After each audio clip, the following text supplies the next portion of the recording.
Bonjour, lorsque vous mettez en location votre voiture, vos outils ou votre tondeuse à gazon, par exemple, eh bien vos recettes doivent être déclarées à l'administration fiscale avec vos autres revenus.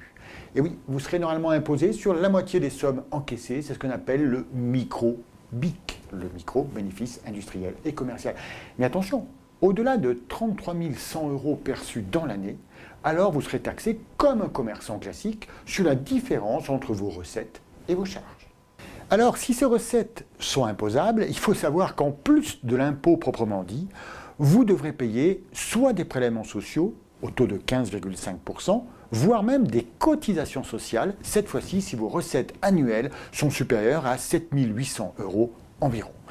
Donc ce qu'il faut savoir, c'est que globalement, près de la moitié de vos gains, de vos recettes, devraient normalement partir en impositions et en charges diverses. Vous voyez que ces locations anodines ne sont pas sans conséquences fiscales.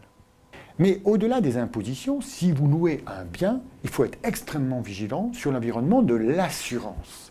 En effet, est-ce que vous êtes bien assuré si vous louez votre véhicule à quelqu'un, si vous louez votre tondeuse à quelqu'un, si jamais il y a, suite à un défaut, un problème?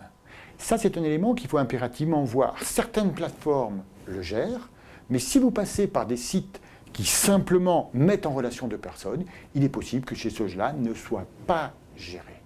Et donc, il faut être vigilant. Puis, accessoirement, si vous louez votre véhicule, il n'est pas tout à fait anodin qu'un jour ou l'autre, vous receviez, par exemple par la poste, un PV.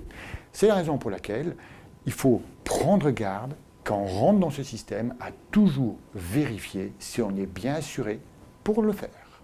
Pour plus de renseignements, vous pouvez vous rapprocher de votre conseiller.